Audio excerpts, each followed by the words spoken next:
On today's episode of Siren Sports, Pat Bowlen was alive and was still the owner of the Broncos, he would have lost his shit. I don't know what the hell Mark Jackson has against the Nuggets and Nikola Jokic. Oh wow, you can't be saying shit like that. Like if this is your first time watching Jokic, that's insane. Why is the first game of the season Chiefs versus Lions?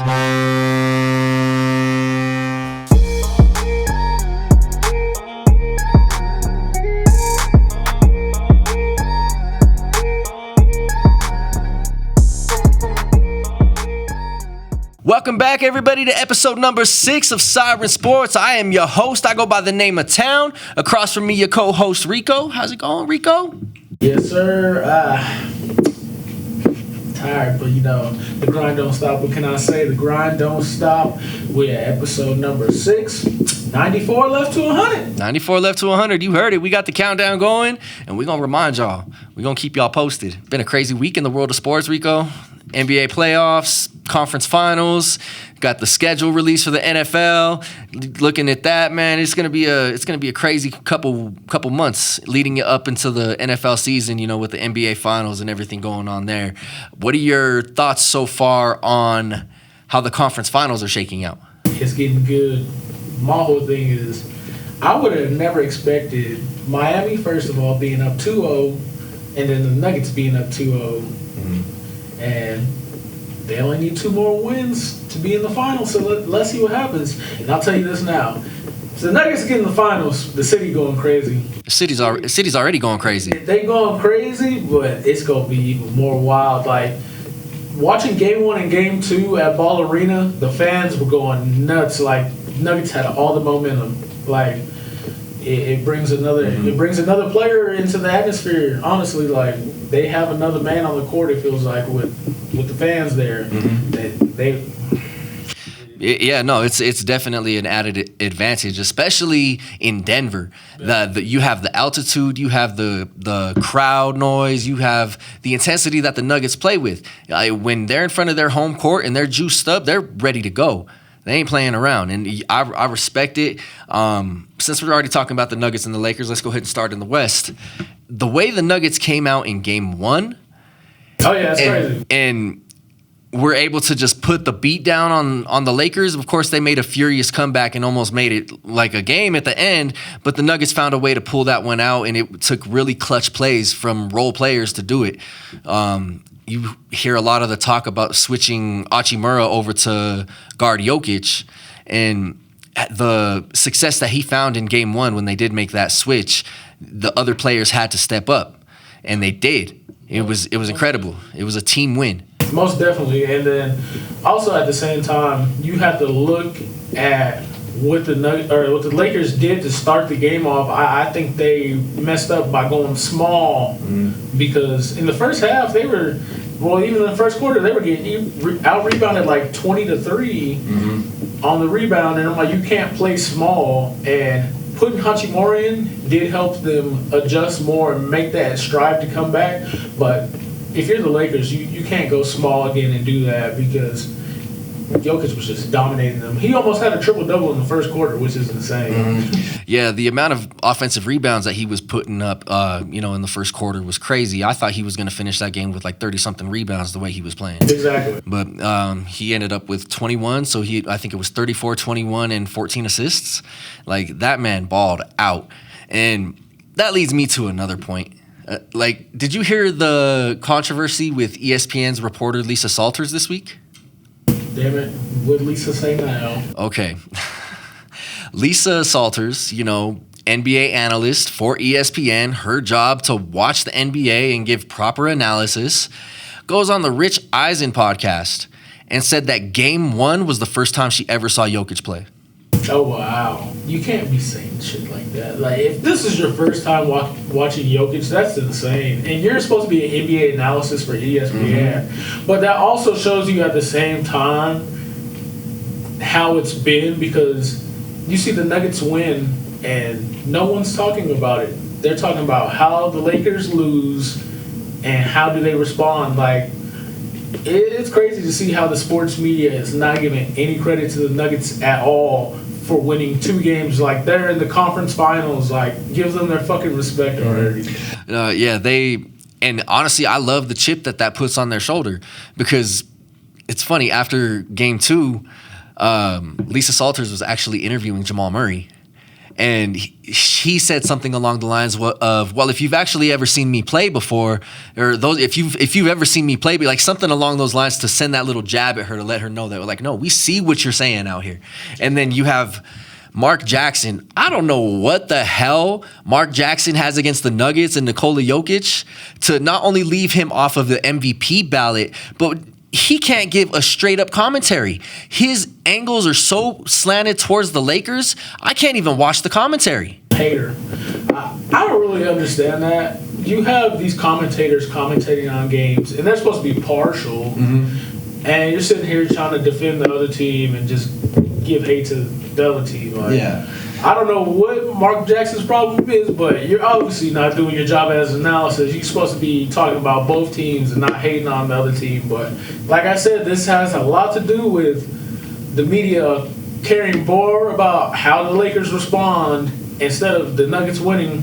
But, you know, Coach Mike Malone said in his press conference the other day too, like, keep talking about the Lakers all y'all want. We just gonna do what the fuck we do and go dominate. So and they've been dominating. I give them all the credit in the world. Like, game 2 was close, and then Jamal doing Jamal things. He has came alive in game 1 and game 2. And if they stay that consistent, they're going to the finals. Yeah. He just got to keep doing what he's been doing, making them tough shots. So the way game 2 transpired, that's the way I envisioned the entire series. Like, I thought it was going to be a hard-fought battle going back and forth with whoever can pull out the most clutch at the end. I'm surprised that the Nuggets are up 2-0. I am. That's a big accomplishment, especially against the Lakers. The Lakers have been their kryptonite since the 80s.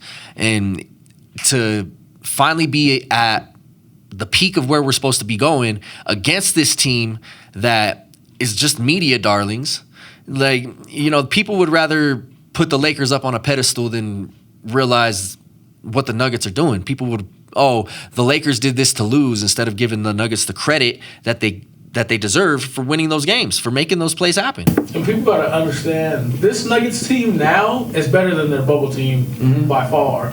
And like I said, I don't know what's going to happen next. Game 3 is tonight. The Lakers have actually defended their home court as well. They haven't lost in the playoffs, so it's going to be pretty interesting to see. I still have the Lakers putting up a fight, so. Yeah, they're not going to lay down and take it. Exactly. No, and for everyone saying that the Nuggets are going to sweep the Lakers, shut up. Shut up for real. And, let me turn this back around and go the other way. If you're a Lakers fan complaining about the refs, shut the fuck up. That's the treatment y'all have gotten for the past 30 years. It's incredible to me how many Lakers fans are saying that the refs are giving the Nuggets the series. Like, do y'all watch the game of basketball? Do y'all pay attention to anything at all? The Lakers have had every opportunity to win the game, and the refs did nothing to impact the game. I feel like at the end of the day, you just got to play. If you get a call, you get a call. If you don't, you don't. But I can understand as an athlete, you want to get calls sometimes, and if you don't get those calls, you get very frustrated. But you're in the playoffs now, so you're going to have to just put up with it, and you're going to be in a dogfight regardless. So either the rest is going to side with you or they not. You just got to take it. So that's the way I see it. No, in all reality, that's something you can't put excuses on when it comes to the refs. Like, if you didn't get the call, you didn't get the call. You still should have made the play. That's how I feel about it. But like, how many flops did they give the Lakers in the first 2 games? Like, Tony Brothers, the referee, the head ref in game 2, and Nikola Jokic, they hate each other publicly. They say it. They don't like each other. I will say this too also. Bron. All these opportunities, I feel like the problem with the Lakers in the last moments of the game is they're forcing shots they don't need. Like, Bron has played terrible and has sold out for the Lakers by shooting all these threes and stuff when the game is too close going on. Instead of shooting these threes, he should have been doing what he was doing in game 2 in the last minute. Driving the lane when you have the mismatch. And that I think that's what's been killing the Lakers this whole series. No, for real, because it's taking shots they don't need.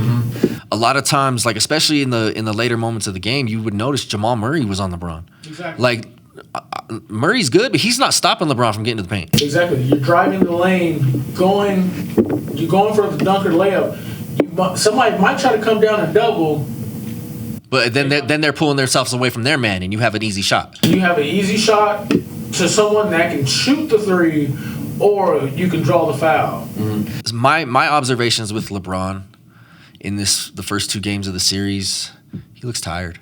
Oh yeah, he hasn't been himself. No, honestly, I think, I hate to say it, but I think Father Time may have just slapped LeBron. I don't know about that. Like he doesn't have the energy. He in the fourth quarter, he looks dead out there. His legs aren't under him. He's not driving because he's tired. Like when he stepped on Anthony Davis's foot and fell and was out for a good 20 seconds while Austin Reeves hooked up a miracle 3 on the other end and somehow made it. Like, he wasn't hurt. That boy needed a timeout. He gave himself a media timeout. He's truly tired, though. I believe it.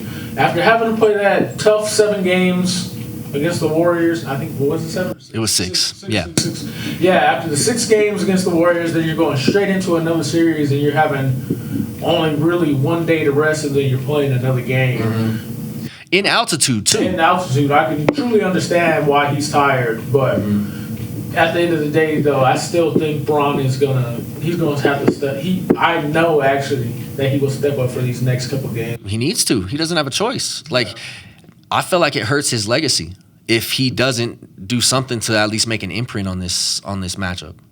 Now, if he gets, I'm not saying it will happen, but if the Lakers did somehow get swept, a lot of people they're going to say something about him and his reputation for his legacy. But well, people are going to, like, LeBron could tie his shoe and people are going to have an opinion on his legacy about it. Yeah. Jordan didn't tie his shoes like that. And that's the one thing. I was just talking to somebody too on Facebook about that. Like, no one is perfect. Like, yeah, Michael Jordan has 6 rings, but you have to forget there was times he missed game winners. He lost playoff games. Like, I don't understand why people treat Michael Jordan like he's some god, but he's just a normal human being like everybody else. Like, don't get me wrong, he's a great basketball player, but he had his fuck-ups too. Oh, it's the pedestal of greatness. Like, once you have someone who trailblazes and leaves that level of greatness, they're going to be remembered as such, and their greatness is going to overshadow any wrongdoings they may have done. But I'm just like, he's still fucked up at the end too. Like, yeah, he's gotten to the playoffs, and he's getting his ass whooped in the playoffs too. Like, he's not perfect in the playoffs. He may be perfect in the finals, but he wasn't perfect in the playoffs. Like, everyone misses a fucking game-winning shot. Everyone loses playoff games. Like, shit happens. I mean, but that's the thing too. You can never make the shot if you don't take it. Yeah, exactly. You gotta give yourself the opportunity. But man, that's it's gonna be crazy, man. How do you think the rest of the series unfolds? I still want to see 7 games, but it will be better if the Nuggets want to win the series. They need to close it out in 5. I feel like it would be more harmful to the Nuggets if they closed it out faster, because I feel like in order to win the finals, you're really gonna need to be tested. You're gonna need to have that callus built up. They really don't need a break, if I'm being honest. Now I think about it, I give them 6 if anything. But yeah, because if you're sitting at home waiting for the other series to end, and it's going 7 games, then you're just sitting there comfortable. So, honestly, the Nuggets do need to finish it off at least in 6. Yeah, it'd be more beneficial in the long run for the Lakers to put up at least a little bit of a fight. But, hey, if the Nuggets sweep the Lakers, I'm cool with that, too. You won't catch me complaining about it. It ain't happening, though, but by the city would go crazy. It's already been a city divided. If the Nuggets swept the Lakers, oh my God, social media would be going crazy. And then still at the end of the day, all these sports media people will be talking about how the Lakers got swept and how that harms Bron's reputation, but not talking shit about the Nuggets going to the finals for the first time ever.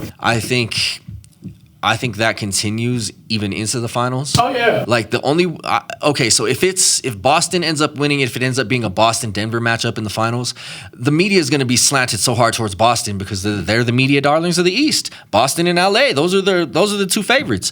So it's going to be more of the same. They're not going to give the Nuggets their flowers. They're going to make it look like, oh, this is what the Celtics did.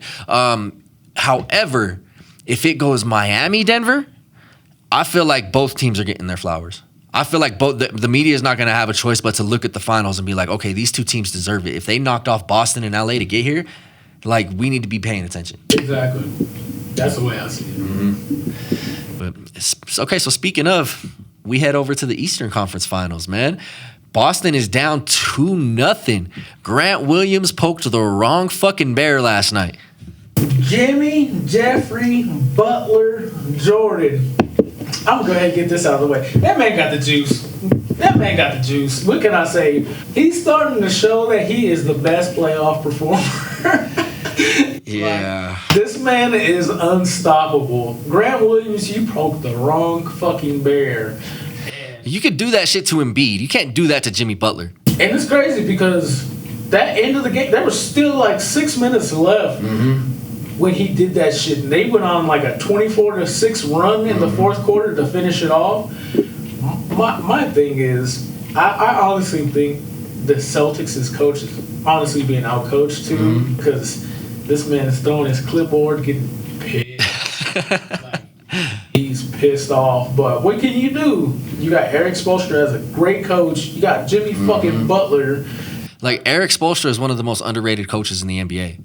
Exactly. Like, that boy continues to put forward championship game plans and put his team in good positions. Like, I don't know, but I think this Miami Heat team might be the most talented 8 seed ever. Oh yeah, they're doing incredible shit. Like, you can't forget they have Kyle Lowry. They still have Kevin Love.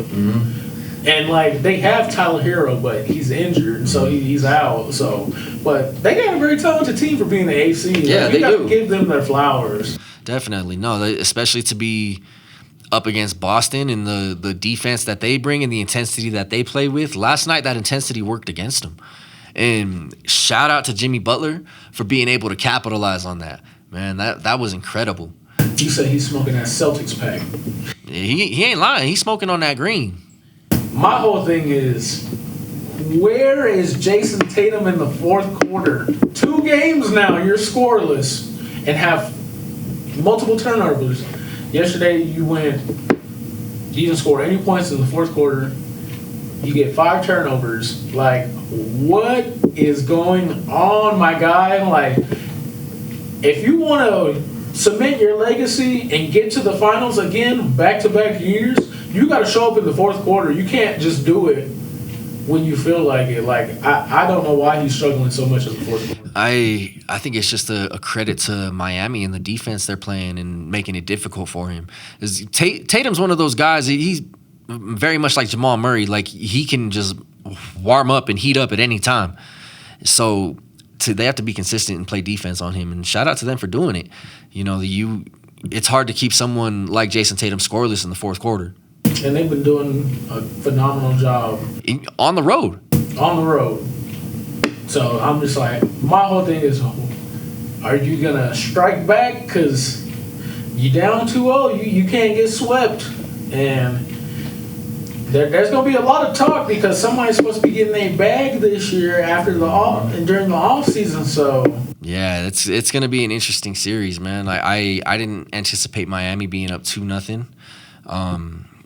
Now, Boston, if they want to have any sort of chance, they have to go into Miami and they have to win 2 games. And them boys got to step up. That's going to be difficult to do because, you know, that place is going to be jumping. Miami's going to come ready to play, and they're going to hold their shit down. Exactly. So Boston needs to really look in the mirror and figure out how much do you want it. Because if you don't want it, you might as well just pack your bag, be done in 4. 1, 2, 3 Cancun. Exactly. 1, 2, 3 Cancun. We're gonna see if y'all got it in you. If you don't, Cancun. Hey, that's a nice little vacation spot though. Y'all enjoy the sunset. Watch Jimmy Butler and Nikola Jokic in the NBA Finals. That'd be crazy. Whew, man. All right, so how do you see the rest of this series going? 7 games be nice. I enjoy the 7 games. I don't know what it is. It just makes that 7th game so competitive. Because anything could happen in a game 7. You could have the worst shooting night of your career, and your team loses because you weren't able to put the ball in the hole. But at the same time, I think it's really gonna be hard for the Celtics to win on their home court. So I can give them 1 win, but the Heat might be done with it in 4 or 5. I think it's going 5. I think Boston finds a way to pull one out on the road. They split, and yeah, I think Miami closes it out in Boston. Because Jimmy Butler ain't fucking playing. He ain't playing with him. He's not, man. It's been a long time since I've seen a playoff performance like Jimmy Butler's putting together right now. Exactly. It's been a while.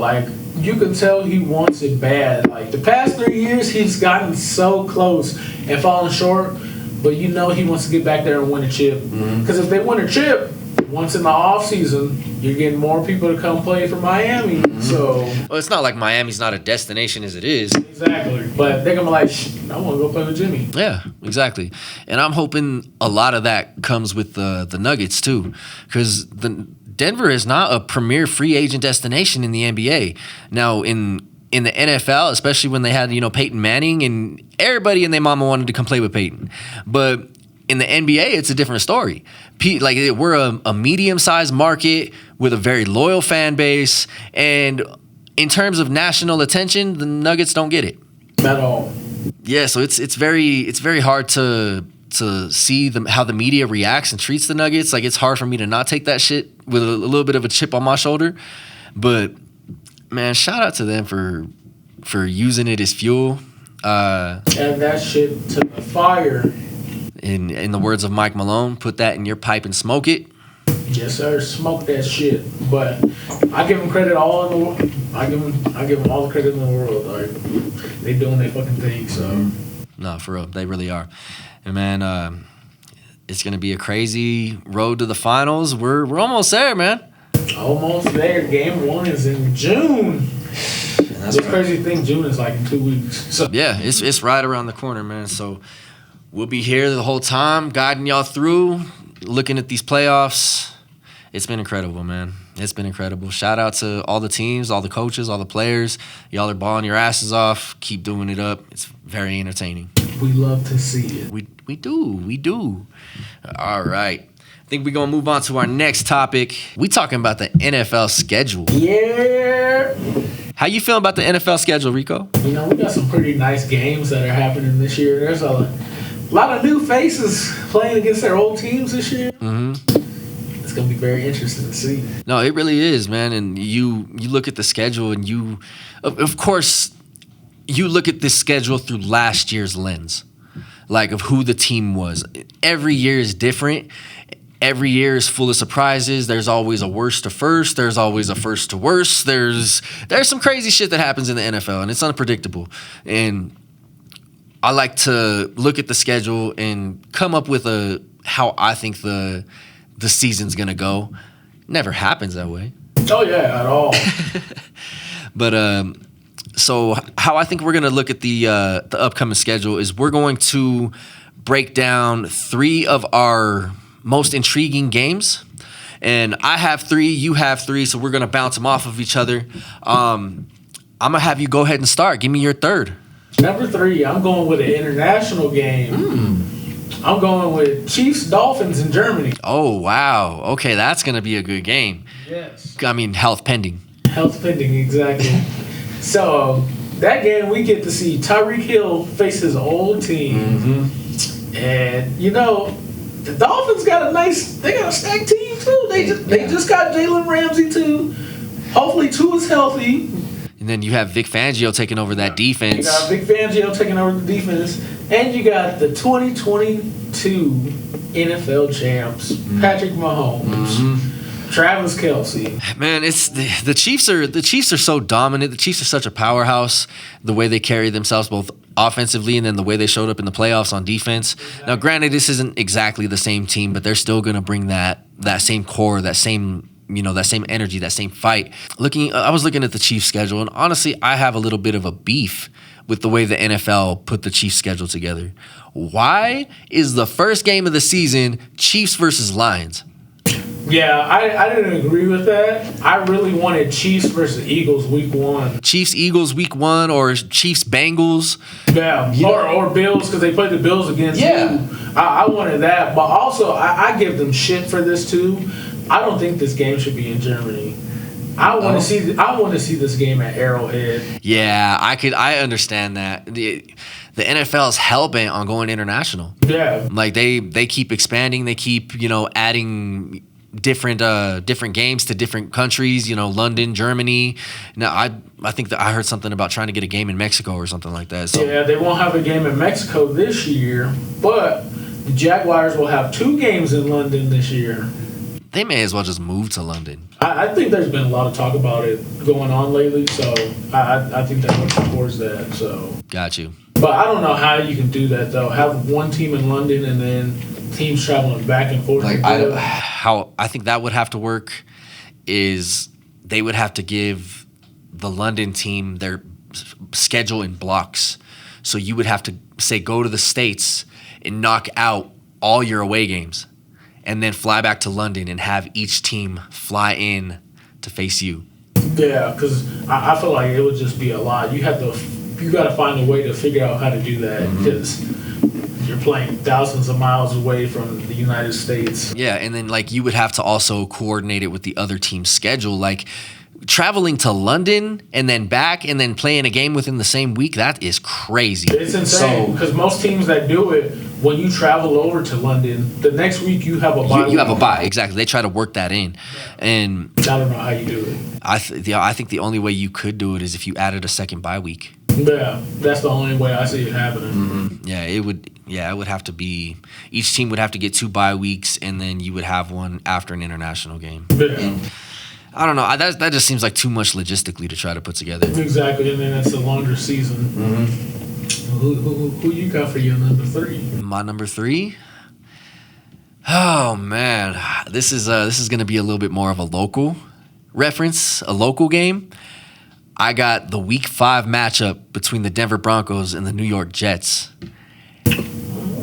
Aaron Rodgers, led by our old buddy here in Denver, Nathaniel Hackett. And then you got, of course, Sean Payton and Russell Wilson on the other side. I say it all the time. I think the Broncos are going to be better just because of the fact that Sean Payton took control of that. Oh, yeah. Nathaniel Hackett and the way he coached the team last year, he was dog water. He was like a kid in a candy store with no money. Like, he didn't know what to do. He didn't know where to go. He didn't know. So he gave the keys to Russ. And Russ clearly proved that he cannot be the focal point of the franchise. You need to be a piece. Exactly. And we even saw it when Jerry Rosberg took over the last couple games of the season that he said, I don't give a shit. We're going to do things my way. And he went as far as firing coaches his first day in office. And they looked like a way better team. Yeah, they were running stuff that they had run in Seattle with Russell Wilson. And shout out to Jerry Rosberg for putting that in position. But I think Sean Payton's going to take that to a whole new level because he has an expectation for his offense. And if you're not playing the way he wants you to play, he's putting your ass on the bench. He don't care if you're making $50 million a year.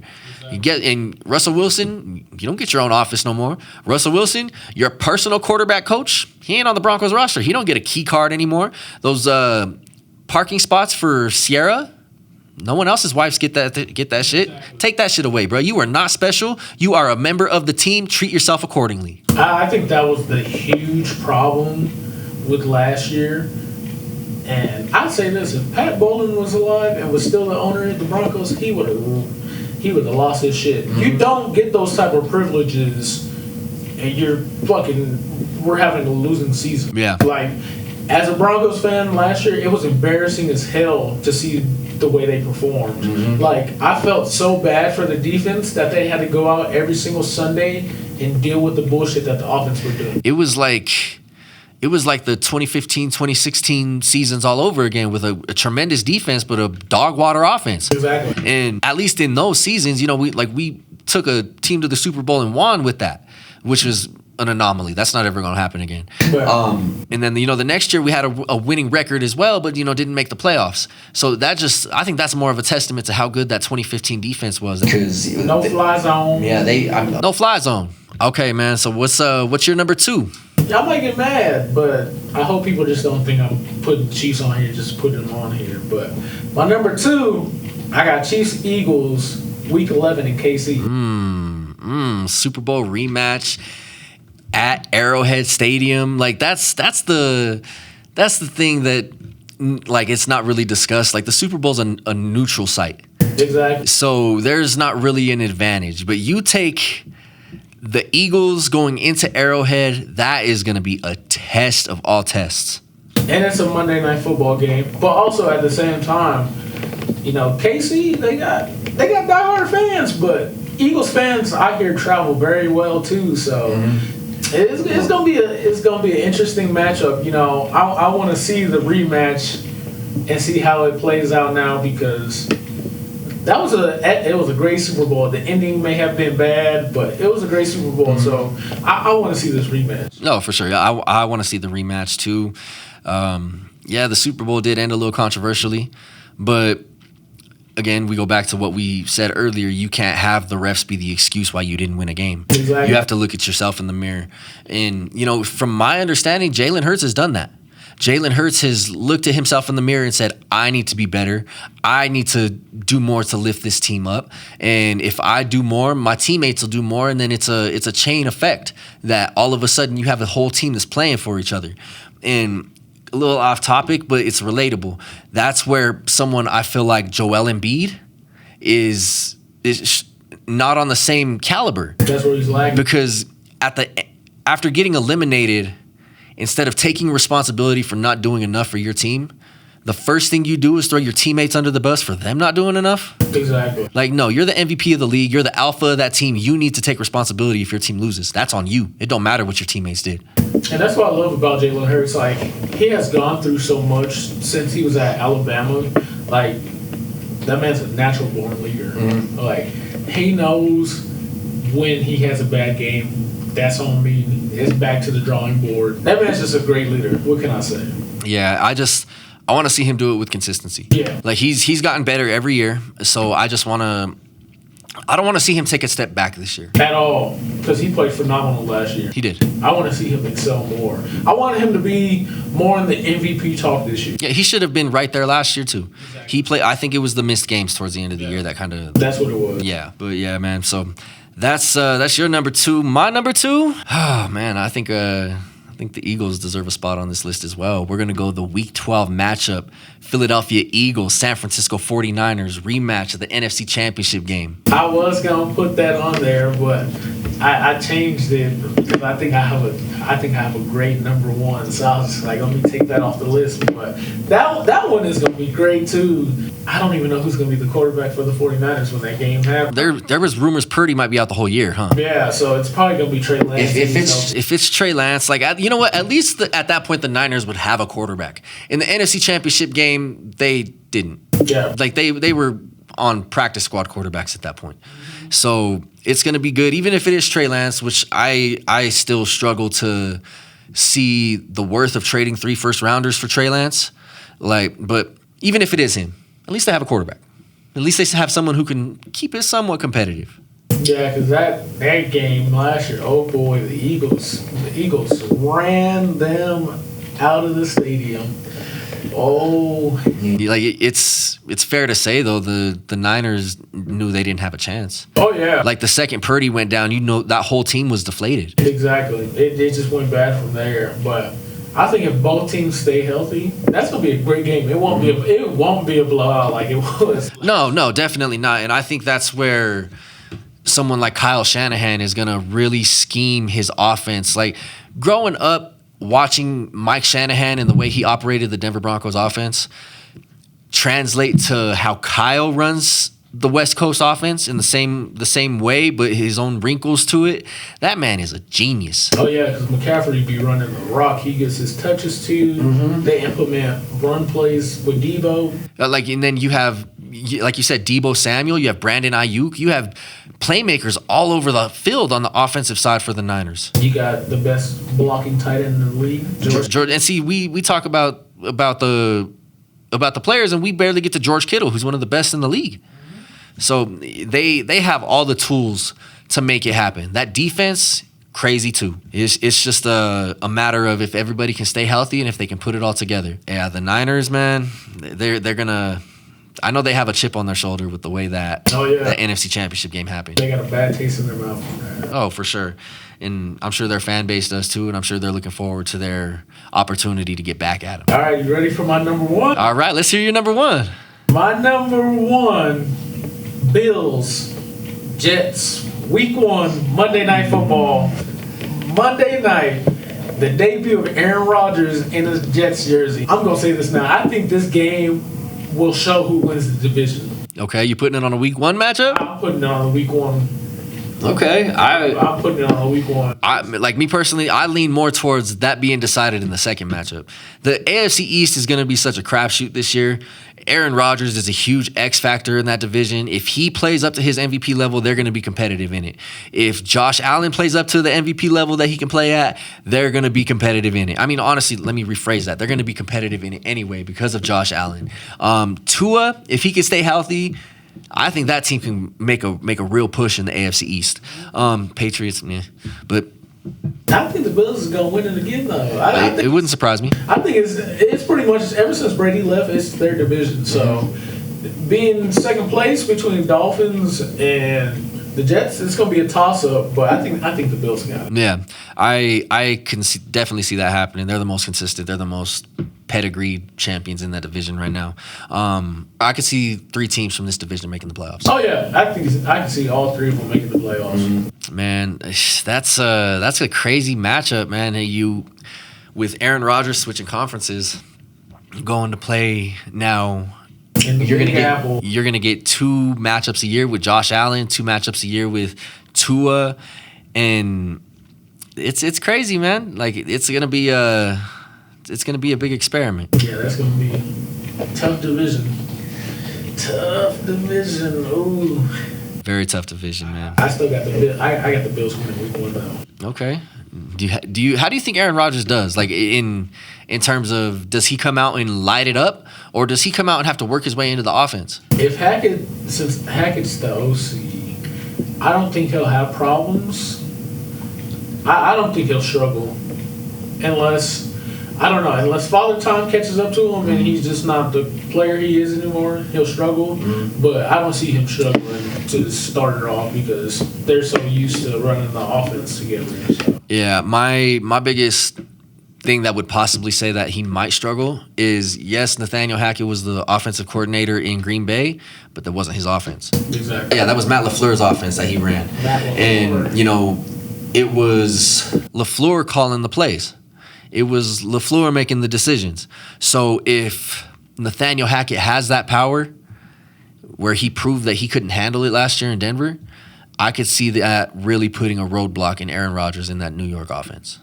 Yeah, because I don't know. I really don't know what happens when it comes to them. Either they'll start off slow or they'll start off fast. I don't know. Yeah, well, hey, there's only one way to find out, and that's sit and be patient and wait, and we're going to figure it out.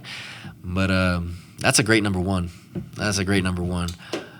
My number one is actually not too far off from yours. I have the Week 4 matchup between the New York Jets and the Kansas City Chiefs. Oh, look at the Chiefs getting all the love. The Chiefs and the Jets, man. Chiefs, Jets, and Eagles. We showed love to them today. They're getting all the love. But and you look at it from an intrigue standpoint. How often do you get an Aaron Rodgers, Patrick Mahomes matchup? Rarely. Yeah, it's. I think it's only happened like 1 or 2 times, if I'm remembering right. But it's 2 of the best and 2 very competitive teams going at it. I'm looking forward to seeing how that transpires. Mm-hmm. You got the Jets' amazing defense against that. I don't know. KC has one of the craziest offenses, and I don't know what it is. They're just so great, and they get disrespectful with the play calls. Mm-hmm. But you love to see it. And I'm not a Chiefs fan, but seeing them do it to other teams other than the Broncos, it's enjoyable. When they do that shit to us, it pisses me off. So. Well, I mean, the Broncos in their history with the Patrick Mahomes-led Chiefs hasn't been all that great. Yeah, we're trash. Yeah. Ass. At least, they make it interesting. They keep themselves in it, and then they find a way to blow it right at the end. Or we find some way of getting fucked. Yeah, like last year. It's been a while since the Chiefs had like really had their way with us though. Yeah. Like we've made it competitive. We just haven't found ways to win those games. I think this year will be the year. I hope so, because like we talked about a couple weeks ago, I feel like Sean Payton is the one that can match Andy Reid. This is the year. This is the year, and with the Raiders too. The Broncos have low key had a slide against the Raiders. I think that changes week 1. Yeah, I hope so, man, because they're playing in Denver. It's going to be the atmosphere in Power Field at Mile High is going to be electric. The debut of Sean Payton. Since I was talking about this the other day with one of my classmates. Since 2000 or 2001, the Broncos have only lost 3 home opener games. Okay. Only 3. Damn. That's good to know. I wasn't aware of that. Yeah, and one of them was against the Raiders. So I think that changes again. So I think the Broncos got this one. Yeah, I hope so. They need to get it together. But yeah, man, the Chiefs and Jets, that's going to be an amazing matchup. Can Kansas City, can their defense hold up?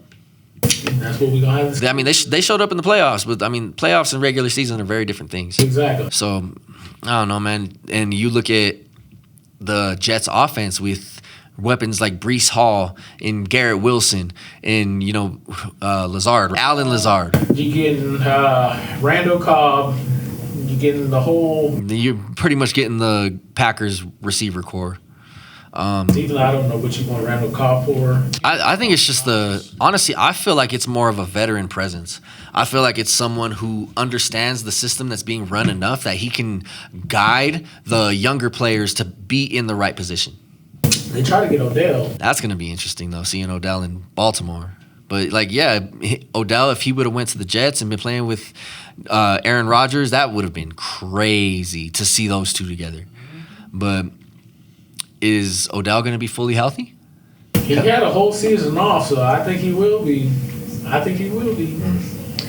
It's ACL ain't nothing to fuck with, though. It's not. Like, some players tear their ACL and they're never the same. Mm-hmm. But they said, and also too, another person that has an ACL injury, Javonte Williams should be back by training camp or the start of the preseason. I think they need to not rush him back. I think they need to take their time, let him come back when he's ready. Kind of do the same way Jamal Murray did when he tore his ACL last year. Like, you had people mad as fuck that he wasn't playing, but he was just like, look, I'm taking my time. I'm making sure I'm good. I'm making sure that I can play at the level I want to play at. That injury is not it. No, it's not. It's really not. And it's gonna be an interesting NFL season, man. I'm excited. I always love the NFL. Like, I love sports in general, but the NFL is my baby, man. I can sit there and talk NFL all day, every day. We're looking at a good season here. Mr. Goodell, if you have the script, we'd love to see it so we don't get our hopes up. I know, so I don't get my hopes up. Bro, I'm not getting any hopes up. Like, from the way I look at it, yeah, the Broncos have some potential, but potential does nothing but get you fired. So, show me. We'll see what happens. Show me the money. Show me the money. But, all right, Rico, I think that's been a cool little episode for today, keeping it slight. Both feeling a little tired today, so we figured we'd shorten it up a little bit. But, man, it's been a good episode. I appreciate you, as always, coming out and chopping up some sports with me. Yes, sir. Yeah, y'all already know. So we love to see it. Episode 6 right now. 94 left. 94 left. Okay, yeah. Till 100. I don't want people to think we're stopping after 100. Oh yeah. We're not stopping after 100. So just so you know, we keep going. There's gonna be a 101 and a 102. 1,000 episodes. Yeah. We starting that countdown. 994 episodes to go? Yeah, not yet. That's funny, but all right, man, we're going to head and wrap up here. So thank you for tuning in over here at Siren Sports, man. Make sure y'all go hit us up on all the social medias, Siren Sports Pod, TikTok, Instagram. Make sure you subscribe to our YouTube channel. That's where we drop the exclusive video. Rico, you want to plug your social medias for the folks? Let the people know. Tell your mama, tell your daddy, tell your grandma. I don't care. Follow me at Follow the Juice on TikTok and Instagram. TikTok and Instagram. You heard that. Father Juice. I go by the name of Town. You can find me on TikTok and Instagram at Town5280. For Siren Sports, thank you for rocking with us. Catch y'all next time. Out.